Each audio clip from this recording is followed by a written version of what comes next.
Yeah, good to see everybody.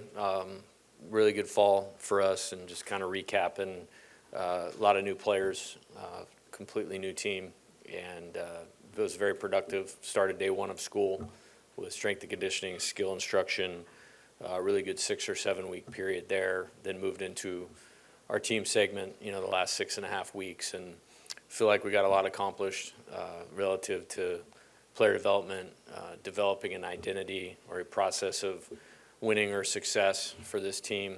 Hammered that really well. Learned a lot about the players on the roster, and feel like we're at a good stopping point, moving them into December in their individual development time, and which is really key for when we turn the corner on the new season. And feel like we're in a really good spot. Done a good job in all phases. This roster has academically, obviously have to finish that off, but performing very well there. Really good stuff off the field. So really excited about where we're headed. Finishing up with some player meetings the next couple days, get them off for Thanksgiving break, back for finals, and then on their own. And then 2025, right around the corner. Excited about it. Coach, any injury updates? How's Steven and Chris Stanfield doing? Injury updates. Steven had a foot injury at the end of during the summer, which he's fully recovered from. He had an illness that kept him out for 2 weeks, and then I made a decision that with only a couple days left, one game, I didn't want to get into any type of soft tissue deal by ramping him up too quickly. I think he could have played this weekend had we not been in that situation that we were in, or if we had a couple weeks to go, we would have had time to build him back to that. So he's fine, 100%, back in the weight room this morning, swinging yesterday, for the first time in a couple weeks. So has a good, off-season time to build himself back up to full strength, which is good. Chris Stanfield, just had a lower body, injury where he probably would have played had we were in the season. And again, I just made a decision that the risk reward of doing it or further hurting it was not worth, one game on Friday or, some opportunities last weekend. Really happy with his performance, in the fall and where he's at as a player, and more important, get him healthy so he can train the way that he needs to be ready. So pretty good, bill of health for our team. And how's Devin Sheeran doing in his recovery? Yeah, he's doing all right. I don't anticipate him pitching this season at all. He's probably, I'm not overly optimistic about that. Hey, Coach. I know it's been a little bit. I just wanted to get your take on the trip to Biloxi. And this is like the only place you can put guys in front of 5,000 fans in the fall and get them accustomed to big crowds and everything. I just wanted to, how beneficial was that, especially to guys who's never played college baseball before? Yeah, I think it was very beneficial. And, one of my things is I want to do everything by design, not by default. We had a few things going on, obviously. Some small stadium renovations, like we were fine to scrimmage and do our work on the field. I wasn't real comfortable with bringing an outside team in and playing at the box while we were doing that stuff. So we were going to have to go on the road. But for this team with as many new players, we probably would have gone on the road anyways.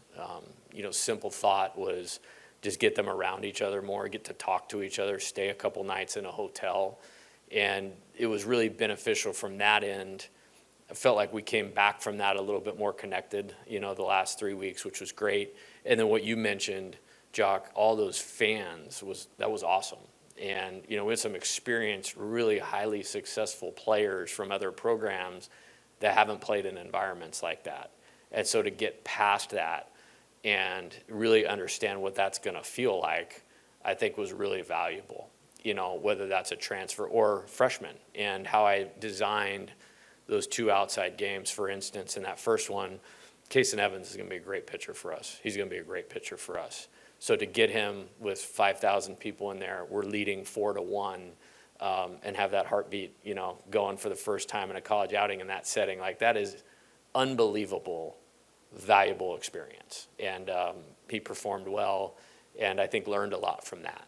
Very similar when we were over at Louisiana Lafayette, being on the road, and I think we were ahead like 9-3 or 9-4, and put William Schmidt, into a situation like that, because they're both going to pitch super important innings for 3 years here. It was really, really valuable, and I want to thank the fans in a big time way. Like, that exceeded, my expectations of what that would be like. And even from a coach that's been doing this a long time, you look up and go like, whoa, like, all right, we're back, let's go. What a great weekend that was. Yeah, right here. You mentioned some of the, all the new pitchers you guys have brought in. What has the, learning process been like this fall? Just kind of feeling out some of the new arms that you guys have. It looks like there's been a lot of high-powered velocity arms, but just kind of yours and Coach Yeski's conversations about how you kind of just cipher through all of that, and maybe who's stood out or anything like that. Yeah, I think there was going to be a year where we had a lot of pitching turnover. I mean, we've had 18 pitchers sign pro contracts the last 2 seasons. I think we had a SEC record of number of pitchers drafted in last year's draft of guys that performed really well for us. We're part of a national championship team, and I think we have the second most wins in college baseball over the last 3 years. And so to a lot of guys going out, we had to bring a lot of guys in. I think probably 10 of our top 12 performers from last year's pitching staff moved on, with, I think, Cade Anderson and Gavin Guidry being the only exceptions to that. So, redoing this thing was a pretty intense effort, to be honest with you. What I've learned is I'm very excited about the strike throwing ability. I thought they did a really good job of getting ahead in the count with first pitch strikes, 2 out of the first 3. And they all have some uniqueness to what they're able to do, which I always think that's really important in building a good pitching staff. I really want to commend Coach Yeski in the job that he's done with those guys, along with Jamie Tutko, our Director of Analytics. The intentionality of what they're doing on a daily basis is really high level, and I think we have talented guys that are really benefiting from that. And I feel pretty good. I think I don't think there's a rotation today that we're going to start the year with. I think we'll probably stretch out about 8 guys as pitch counts when we get back and see kind of who fits at the front of the game, the back of the game. One thing I noticed, you guys know me, I've always liked to have one of our best guys at the end of the game. I think that's really important for a lot of reasons. But the best teams that we played last year, they had that. You know what I mean? That 8th and 9th inning was really tough, where they could suffocate you with pitching and defense. And I don't quite have today who that's going to be. I think there's some excellent candidates for that. But we'll probably stretch out about 8 guys, to get their pitch counts, where if we wanted to have them start or go deep into the game, they could have some, hybrid guys. And then you just pare some of it down for your high leverage relievers. So excited about what I feel like we know about this pitching staff, which is, hard to do when you're replacing 10 of the top 12, for good reasons, of course. Kind of the same vein there. How much of this was classic fall ball, getting to know the guys, getting to know their skill set, and how much of it was really on the staff to get as much analytics, as much data as you can, so that you can really put the pieces together with this large of a group coming in? Yeah, I think there's a couple things. I'm really a believer in process, but it's not a process if you don't know what it is. And so day one is day one, of skill work. Day one of team practice is day one, and then you have to have some foundational elements that you're really trying to build on. So we did not deviate from that at all. If anything, we intensified it. So we're putting the players in position to develop and improve, and they're understanding what this team's going to need to do to be successful. So I feel pretty good about that. Like in some ways, we're maybe even a little ahead of where I would have expected in terms of that, and maybe even in terms of having some feel for the team. Like I feel like going into these individual meetings that I'm in now, that I'm doing with the guys the next couple days, I like this sense of maybe self-awareness that some of the players have of where they're at and what they need to do to take the next step for us to be a better team. So, you know, you can't quantify any of that other than to say, I think being intentional about what we're doing, I think is paid off in a productive fall and going to give us a good starting point when we come back in January. Yeah, we had a lot of questions, Coach Kelly, about roster building, and I think you've indicated before the current atmosphere is not your favorite way to go about putting together a team. How have you had to embrace it, have you made yourself like it any better? Yeah. How have you tried to go about thriving in this new era? Yeah, I think, first off, I think, you know, I'd say this about players, like, experience is the best coach you're ever going to have in your life. And as I get older, you know, I hope I have more wisdom, more experience to draw from in terms of how to operate better and make great decisions to put LSU baseball in a great spot. I think this is not a baseball thing or an LSU thing. There's a lot of things that have come down the pipe and are coming down the pipe that are so different than what we've done that I don't spend much time, again, thinking whether I like it or I don't. Like, let's just try to do a really solid job. I think, for me, every decision that's made on everything, but specifically the roster, is this going to positively impact LSU baseball? Whether that's the number of freshmen you recruit, the number of players you take from the transfer portal, and build a team that's going to give us a chance to consistently compete to be an Omaha caliber team. You know, because the College World Series is the best. You know, that's where everybody always wants to be. So that's different every year. So I'll walk you through kind of my thought process of it. So you show up, incredibly talented player in Dylan Cruz, great player in Trey Morgan. I was very familiar with Jordan Thompson. After accepting the job, like, we had a long way to go, like, on the pitching side of things. I mean, if you think about 22 without Riley Cooper, Eric Reiselman, Paul Gervais, Tyler McManus as a catcher, and then getting to add Jacob Berry, you know, who came with me. Like, it's almost impossible to think about that team without those guys. You know, and, you know, we didn't win the national championship or go to Omaha, but I'll always be really proud of that team. You know, so understanding that it was going to be important. Well, where were we short? We were short with frontline pitching, and then maybe we were going to have to replace, you know, a great hitter in Jacob Berry. So, you know, you're not going to be able to do this every year, but to get Paul Skeens to LSU, Tommy White to LSU, like, that's how you win a national championship. I mean, that's how you win the national championship. And so I think it's assessing year to year. Well, last year, you know, you're replacing 8 of the 9 guys, you know, that won the national championship. Probably could have even been a little more aggressive on the position player side of it than we were. But we needed to replace 200 innings between Paul Skeens and Ty Floyd, and successfully did that with Luke Coleman and Gage Jump. Well, now 18 pitchers have gone to pro baseball in 2 years. We had to be more aggressive in rebuilding the pitching staff. So, you know, going and getting some guys that have thrown a bunch of innings was really important, you know, in terms of the transfers that we brought in. But then we, in my opinion, we have 4 high school pitchers that we brought in that are going to be massive staples of our program for as long as they're here, you know, and William Schmidt, Kason Evans, Maverick Rizzi, and Cooper Williams. So you don't ignore that.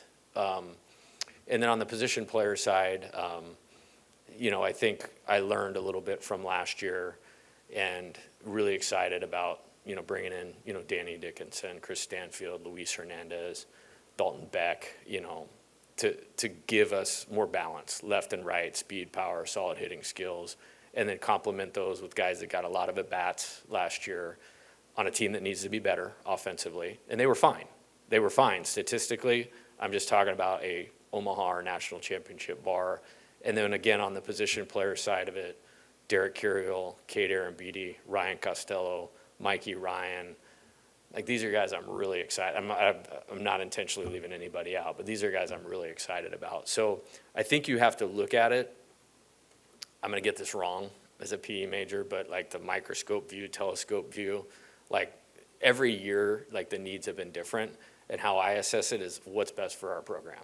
And nothing else really matters, you know, in terms of my beliefs or how I want to do it, what's best for our program.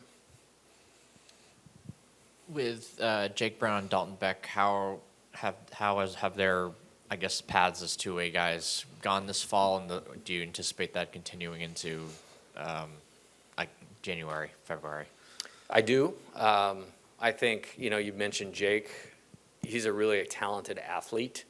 And usually with talented athletes, you're always expecting a jump at some point, and he's really made a jump on the position player side of it. If you're asking me from year 1 to year 2 fall, who's maybe improved the most of that group, he would be the name that comes to mind as a hitter and a position player. He obviously has a terrific arm, so the pitching thing's always in your back pocket, but I anticipate him being a key member of our offense. And he's stronger. If you saw him physically, you would notice the difference in how he looks in a uniform. So I'm excited about that. With Dalton, he's shown good flashes on both sides. He's been a great strike thrower as a pitcher, very reliable to knowing what we're going to get. I feel like we can put him in a game as a pitcher. Doesn't need to be at the front of the game or a closer or anything like that, but I definitely trust putting him in the game. And then he's taken some really good at-bats. I think that day we were in Biloxi and played 21 innings. I think he was 6 for 6 in terms of quality at-bats. A big home run in the Chief Jamie World Series last week, and is right in the mix, as a lot of guys are for, whatever you want to call it, outfield, DH type at-bats. It's a highly competitive deal, and he's right in the middle of that. So I think they've done a good job, and we'll probably continue with both of them that way. Just building on the highly competitive angle, I mean, catcher, you're rotating 4 different guys in throughout the entire fall. Just maybe from where they started in the fall to maybe where they ended fall, just assess where that group is and how they did this year or this fall. Yeah, I think with catching, I have a different barometer. It's almost like the umpire. Like if you don't notice them, then they're doing their job. So I feel like we had way more days that we didn't notice them at the end of the fall than maybe at the beginning. So the improvement, Coach Jordan deserves a ton of credit. He works so hard at that part of, development, and feel pretty good with where that's at in a combination of offense and defense. I think 3 of them were probably within our top 5 hitters of the fall, or 6 at least. With Luis Hernandez, Cade Arambidi, and Blaze Priester. Blaze showed a lot of power. I think he had 7 or 8 home runs.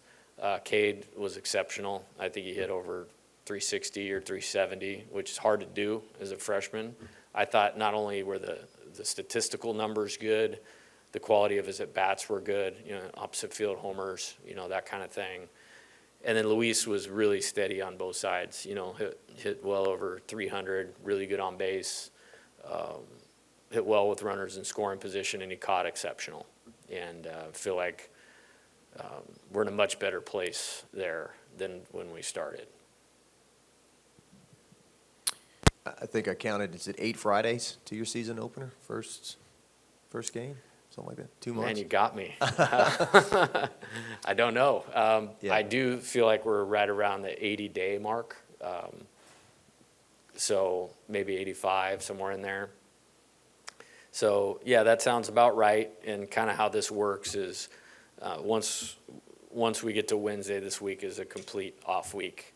And then we immediately go into dead week next week and then final. So the coaching part of it on the field for us is done. Then they go home for Christmas break. And we've had a good culture here of guys returning a little earlier and taking care of their business on their own time. I anticipate that will continue. But then we can't get back on the field with them until January 13. And then from there, it's February 14 is the opener. So it's like a little, this happened last year. It's a little shorter ramp of the time we have with them until the season. I think the NCAA is changing that next year, which is good for pitcher health. And I don't think that's a northern school cold weather, south warm weather issue. It's what's best. So we only have 1 more year of kind of the short ramp when we get back, which is good.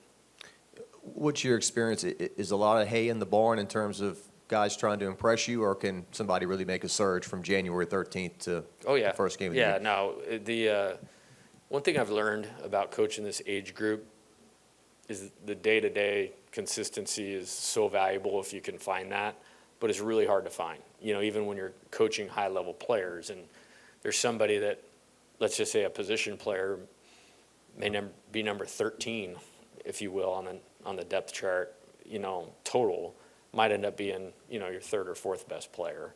So there's plenty of opportunity with that.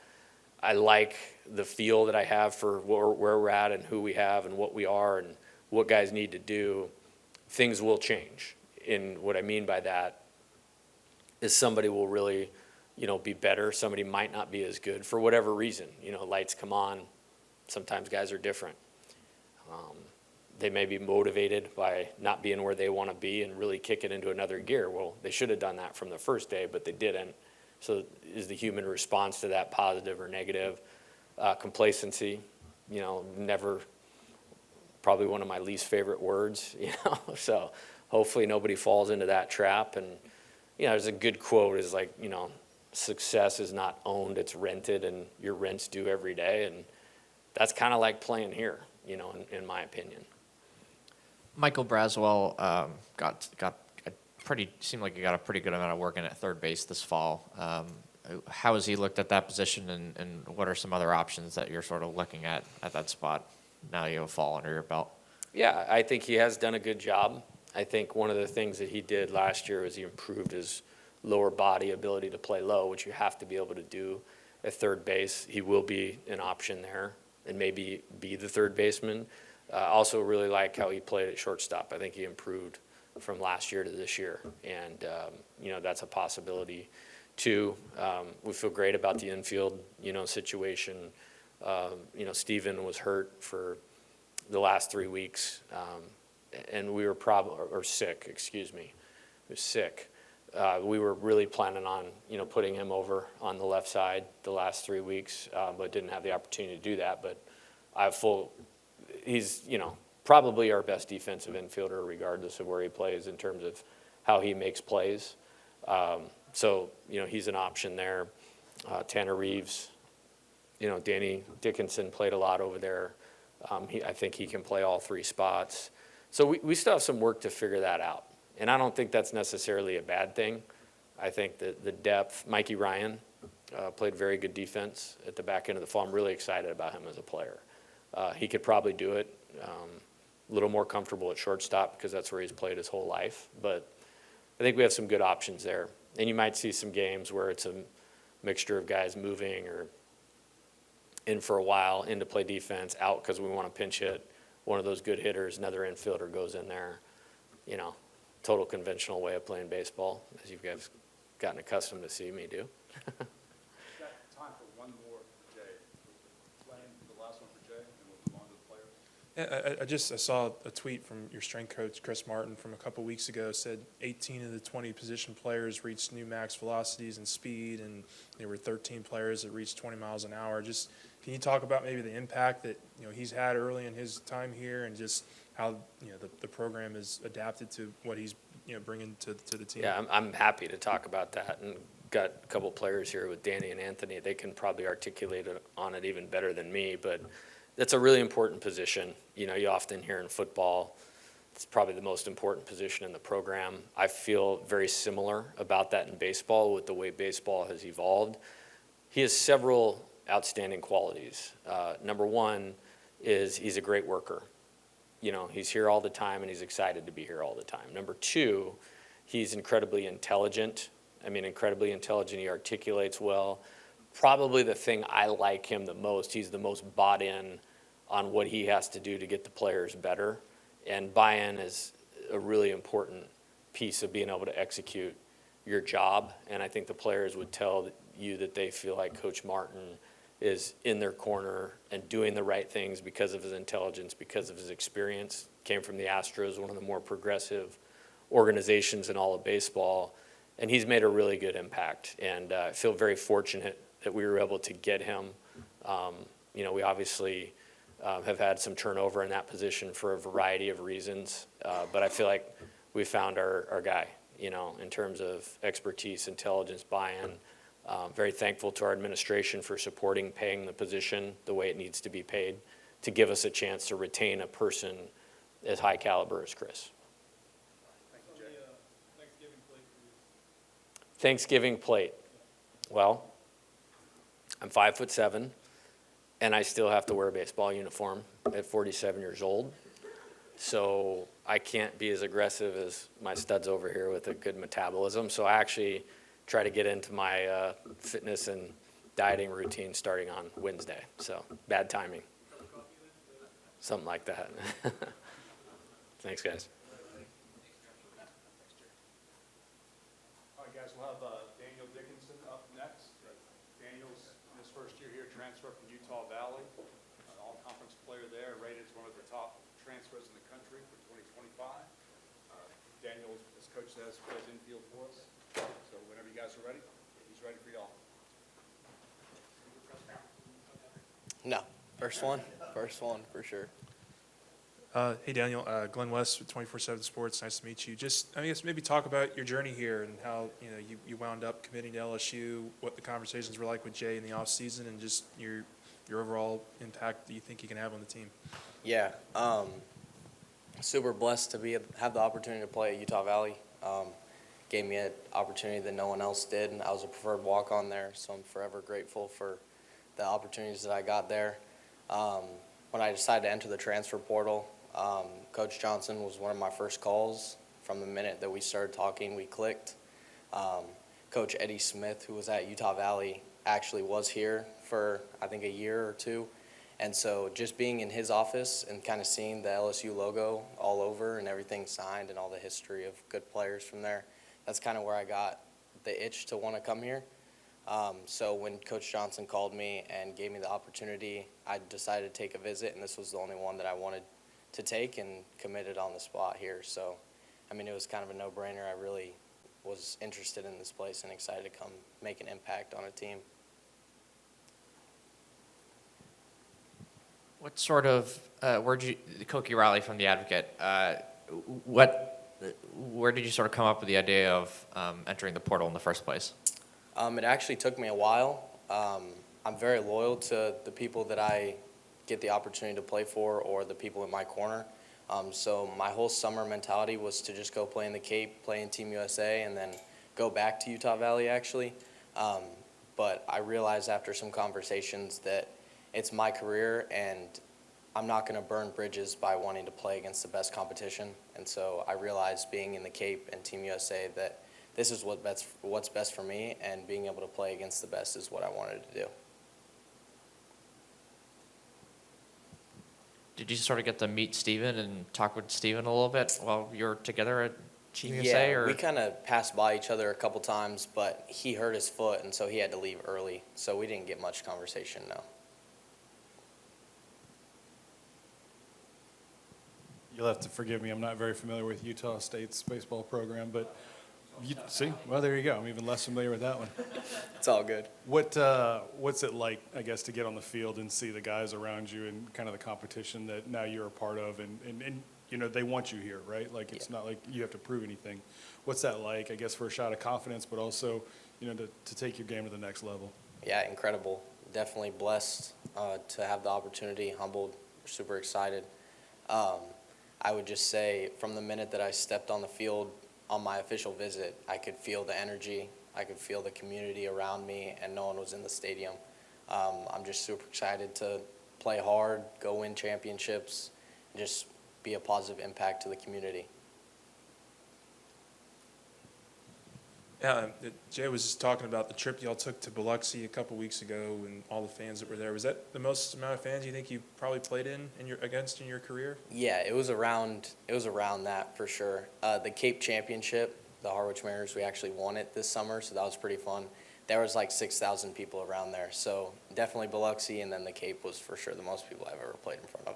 And just have you had conversations with some of your teammates that have played here, and just kind of what to expect in that regard? Because, I mean, it is a pretty, iconic place with a lot of fans that show up week in and week out for the team. Yeah, I've had some conversations. I'm really just excited to play in front of a bunch of people. I mean, the community, that's one of the reasons why I came here. I mean, that's the calling card here, play in front of a lot of people, play in front of people that care, and go win national championships. So super excited for that. Even before you entered the portal, did you have any conversations with Eddie Smith about LSU and what it's like to be here, and any of that sort of stuff that sort of tickled your brain? Not really, because I just feel like I was very blessed to be at Utah Valley, and he was too. It was his first head coaching job at a Division I school, so we kind of got really, really close with just building something at a school that not many people know about, and we did that. We were one game away from making a regional, and so I feel like we were really bought into what we were building at that place. And he ended up taking the head coaching job at Washington, right? Yeah. Like, what was sort of the timing of that? Like, were you already in the portal and he was already at Washington when you sort of told him about playing here? I had entered the portal, called him, and he was still at Utah Valley. And then a couple days later, he announced that he was going to go to UW. And so there was some conversation there, but I knew I wanted to come to the SEC.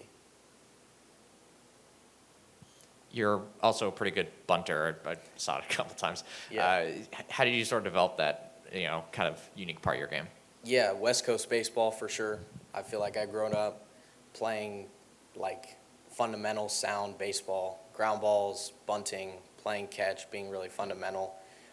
I also wasn't very big growing up, which is why I was a preferred walk-on, super under-recruited. I mean, I just have to play hard and make sure that people know I'm here, and I'm going to affect the game in a bunch of different ways that you may not see very often. Yeah, that's what I was going to ask you about. I mean, it sounds you prefer walk-on at a school like Utah Valley. I mean, just how big of a chip do you kind of play with on your shoulder, considering that how far it's taken you to get to this place where you're playing for one of the premier programs in college baseball? Just maybe talk about kind of your own journey through just kind of overcoming some of the, not that much hype around you, I guess, early in your Yeah. career. Definitely a huge chip. I mean, I feel like that's one of my biggest things is being a confident player, playing with a huge chip on my shoulder. I'm going to make sure that I'm out there and you can see me affect the game. I was committed to a junior college my junior year, committed to an NAI school my senior year, and then graduated high school, registered for classes and all, going there. And then Coach Smith saw me play, and he just said, hey, we have a spot for you, but we don't have any money since it's so late. So, like I said, very blessed to have the opportunity and be a part of that program, as well as getting the opportunity to play here. But, I mean, day by day, I want to thank my Lord and Savior, Jesus Christ. Like, I'm just super blessed to be in the area that I am, and all the hard work and dreams that I've had and put in, I just really appreciate it. You mentioned one of the reasons why you might have been under-recruited because you were smaller. So how small were you, and how much have you grown since then? Yeah, my freshman year of high school, I was 5'4", 160 pounds, and I ran an 8-second 60 at a perfect game event. So I have a perfect game profile out there, and it's very bad. So, yeah. Then how did you sort of grow and, I guess, develop your body from that point on? Just super late bloomer, I would say. Going into my junior year is when I sprouted. I would say I was probably 5'11", 170, 180 pounds my junior year. And so it was just super late and tough for recruiting, obviously, because when you get into recruiting, it's your freshman and sophomore year of high school. So it came late, but I always had the dreams of playing in the big leagues. So it was just a matter of not really letting outside voices get in and working hard to achieve the dreams that you've always had. And what's it been like facing, I guess, this level of pitching consistently? I mean, I guess you saw it in the Cape too, but Yeah. especially here. I would say that the difference between like mid-major pitching and SEC pitching would be the consistency of guys. So I was exposed to the good pitching, just not like over and over and over. And then going to the Cape definitely helped. I struggled in the Cape a little bit, but I would say there's always transition periods going from a level to a higher level. And so I would just say being here, I got a little bit more comfortable, but there's always transition times, and I'm really excited to see what I could do during the season. I feel like I'm ready to go. I feel like you got a good nickname. What's your nickname? Do you have one? You feel like a guy that should have a good nickname. I mean, Danny D, DD14, like that's, I don't know, that's about it. My middle name's Cooper, so some friends back home call me Coop Coop, but that's about it. Thank you, Daniel. Appreciate it. Finally, we'll bring up Anthony Eyanson. Anthony, right-handed pitcher, transfer from UC San Diego. Like Daniel, one of the top-rated transfers in college baseball entering 2025. So questions for Anthony? Anthony, Koki Riley with The Advocate. Why'd you decide to come to LSU? Yeah, LSU, I mean, right off the bat, I knew going into Team USA and everything like that, I wanted to compete at a higher level, athletically. Knew I would want to come to, SEC, stuff like that. Just wanted to compete, for a national championship, and that was one of the biggest reasons for me to, do what I did. And why did you decide to enter the portal in the first place? I think you entered pretty late as well, right? Yeah, I entered the portal pretty late. Didn't really make a decision until I was at Team USA, obviously. And, I just think the biggest thing for me, like I said, was just wanted to compete at a higher level. Danny said it's his career, just like me, it's my career. And I just wanted to make, a better decision for, me going forward.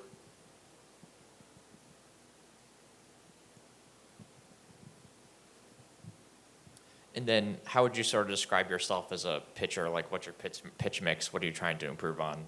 Stuff like that. Yeah, this whole fall has been me improving on my fastball and just the shape of it. But, I'm West Coast type of pitcher. Pretty confident throwing any pitch in any count. Just want to make my identity with my poise and my command. Those are two things that I'm really prideful about.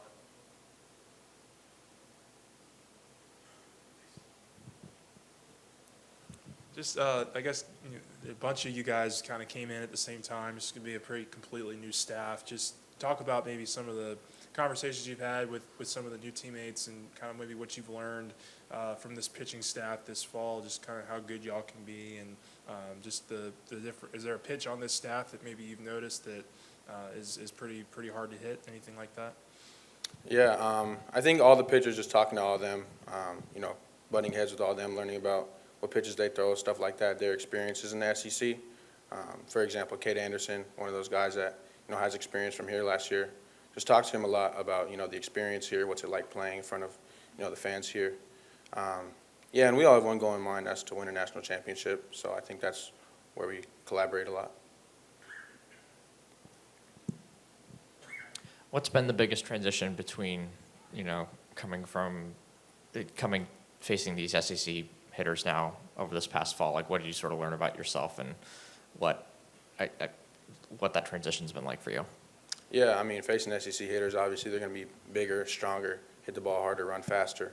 I think the biggest thing that I've learned is the same game. You get ahead of guys, make good pitches and good counts, you'll have a lot of success. So I think that's something that stuck with me.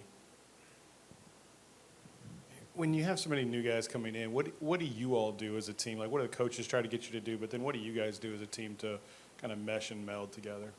Yeah, I would say we have a good amount of team bonding, just getting to learn and be around each other just because, like you said, there's a lot of new guys. I think the best teams are formed with people that, care about each other.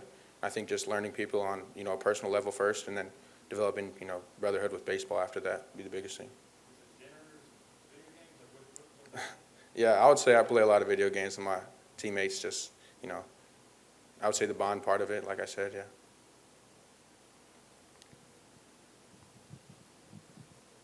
What has Nate Yeske been, what's it been like working with him, and what has he tried to work on with you so far? Yeah, Nate Yeske, Coach Yeske, of course, it's been really good working with him. I think he's impacted me the most on perspective. I feel like I'm coached the best when it's pertained to perspective. So I think him just helping me understand, how to get SEC hitters out compared to, West Coast hitters. Just a slight difference, but I think he's really good at, he understands with his past at Oregon State, West Coast type of baseball, and then in the SEC, obviously. I think just, butting heads with him and, our successes together will help me going forward.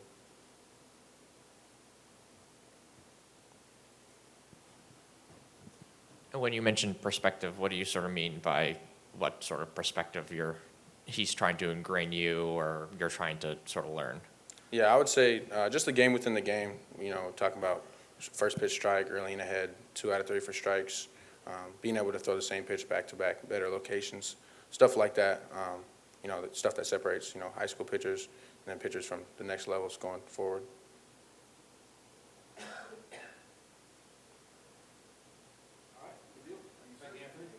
Appreciate it.